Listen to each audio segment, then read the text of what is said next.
స్థావరాలపైన దాడులు చేయాలంటే అర్ధరాత్రిని చూస్ చేసుకుంటారు. కానీ ఈ పర్టికులర్ దాడిలో మనం గమనించినట్లయితే పట్టపగలే దాడి చేశారంటే చాలా ప్రీ ప్లాన్డ్గా ఒక ప్లాన్ వేసుకుని మొత్తం కూడా చేసినట్లుగా తెలుస్తోంది. ఎస్, మనతో పాటు జీవీఆర్ శాస్త్రి గారు కూడా జాయిన్ అయ్యారు. వారితో మాట్లాడదాం ఒకసారి. శాస్త్రి గారు నమస్కారం అండి.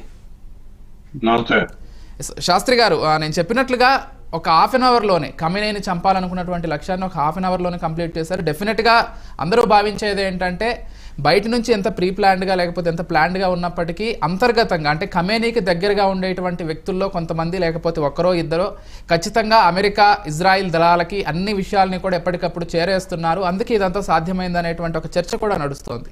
సో దీని పట్ల మీ అభిప్రాయం ఏంటి? ఇంకా మిగిలినటువంటి అంశాలు కూడా మాట్లాడదాం.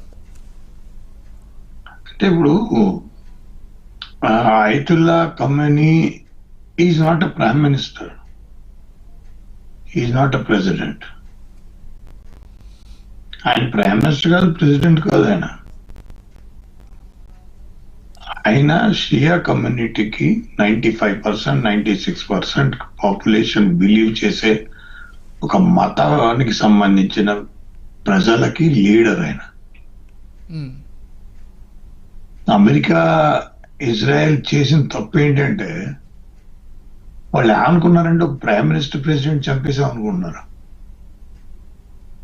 It's biggest blunder. ఆల్మోస్ట్ 30 కోట్ల మంది ప్రజలు 11-12 దేశాల్లో షియా ముస్లిం సంబంధించిన కమ్యూనిటీకి సంబంధించిన మనుషులు ఉన్నారు. వాళ్ళందరికీ సుప్రీం లీడర్ ఆయన చెప్పేశారు.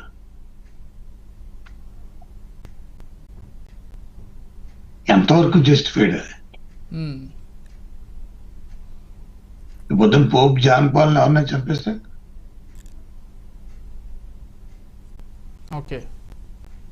ఎక్కడికి తీసుకెళ్తున్నారు వీళ్ళు? అంటే తెలిసి తీసుకెళ్తున్నారా, తెలియక తీసుకెళ్తున్నారా? మీకు వీళ్ళు చాలా స్ట్రాటజిక్ గా గేమ్ ఆడారు. అయతుల్లా ఖమేనీ చనిపోయిన వెంటనే మొత్తం మిడిల్ ఈస్ట్ కంట్రీలు అన్నిటి మీద వీళ్ళు అటాక్ చేశారు.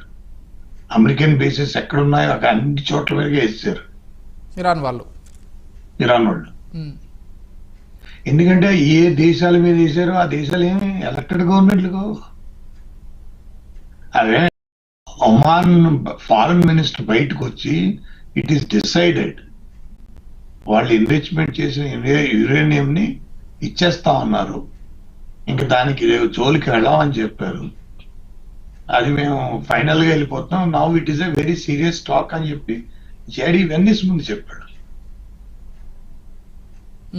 దేశం అంతా ఆర్థిక వ్యవస్థ అమెరికా కాదండి, దిక్కుమాలి అమెరికాకే కాదు, అసలు ఏ దేశానికి యుద్ధం చేసే స్థితిలో లేదు. భగవంతుడి దయ వల్ల ఈ యుద్ధం ఇంకో 15 రోజులు అయితే అమెరికా విడిపోతుంది. కానీ శాస్త్రి గారు, మీరు ఒకటి గమనించారా? అమెరికా ఏం చెప్తోందంటే మీ దేశానికంటే ఇరాన్కి ఇప్పటికైనా కానీ స్వేచ్ఛ దొరికింది, మీ నాయకుడిని మీరు ఎన్నుకునేటువంటి ఒక అవకాశం వచ్చింది, ఇప్పటికైనా కానీ మీ నాయకుడిని ఎన్నుకోండి అంటూ ఒక కామెంట్ చేసింది. వాళ్ళు ఏం చెప్పదలుచుకున్నారంటే ఒక నియంతని వాళ్ళ కామెంట్లు ఎవరు వాళ్ళ కామెంట్లు అసలు వాళ్ళు ఎవరు వినరండి. మీరేదో వాళ్ళు వాడేవాడ ట్రంప్ను వాళ్ళ దేశంలోనే వినకపోతే ఇంక ఈ దేశంలో ఏమంటారు? ట్రంప్ను వాళ్ళ దేశంలోనే వినరు. ఇప్పుడు మీరు రేపటి నుంచి 2 రోజులు మీరు భగవంతుడి దేవాళ్ళు ఇంక ఈ వారం 10 రోజులు కానీ ఈ యుద్ధం వెళ్తే ఒక ఆర్థిక వ్యవస్థగా చెప్పేది ఏంటంటే అసలు ఏ దేశం కూడా యుద్ధం చేసే స్థితిలో లేదు.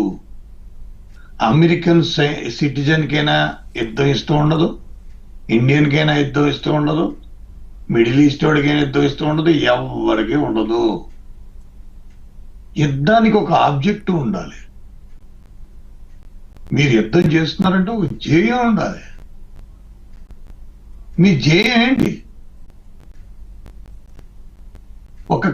ఒక ముస్లిం పెద్దని రిమూవ్ చేసేయడం నీ ధ్యేయమా? అది యుద్ధమా?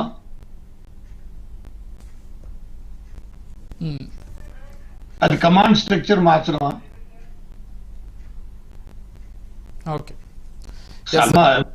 ఇప్పుడు ఇరాక్ లో Saddam Hussain weapons of mass destruction అన్నారు. ఆ వెపన్స్ ఆఫ్ మాస్ డిస్ట్రక్షన్ ఎక్కడ దొరకలేదు. వాళ్ళు అలా అలా అలా అలాంటి యుద్ధాలు అన్ని చేసుకుంటూ వెళ్ళి $38 ట్రిలియన్ అప్పు చేశారు. ఇప్పుడు $38 ట్రిలియన్ అప్పు ఉంది అమెరికాకి. $3.8 ట్రిలియన్ వడ్డీ కడుతున్నారు ప్రతి ఏడాది. అక్కడ పనిచేసే ఉద్యోగస్తులకు జీతాలు లేవు, అమెరికన్ సైనికులకు జీతాలు లేవు. ఏమనంటే గవర్నమెంట్ షట్ డౌన్ అంటాడు. దీనికి అంటే ఇప్పుడు ఒక మామూలుగా మనం మాట్లాడుకునేది రేపు పొద్దున్న దీని ఇంపాక్ట్ ఉంది చూసారా. మన భారతదేశాన్ని అంటే స్ట్రైట్ ఆఫ్ హార్మూజ్ ని వాళ్ళు క్లోజ్ చేశారు. మన దగ్గర 74 రోజులు సరిపడే ఆయిల్ రిజర్వ్స్ ఉంటాయి. అవును, ఆయిల్ రిజర్వ్స్ లో తేడాపడ వచ్చేసిందంటే రేట్లు పెరిగిపోతాయి. ఇన్ఫ్లేషన్ అనేది మన రెవెన్యూ రిఫార్మ్స్ మీద వచ్చేది. నన్ను చెప్పడం లేదని మీరు రైట్ అనుకుంటున్నాను. ఇంకా అలాంటప్పుడు పిలవడం దేనికి? శాస్త్రి గారు చిన్న బ్రేక్ తీసుకుందాం, మళ్ళీ కంటిన్యూ చేద్దాం.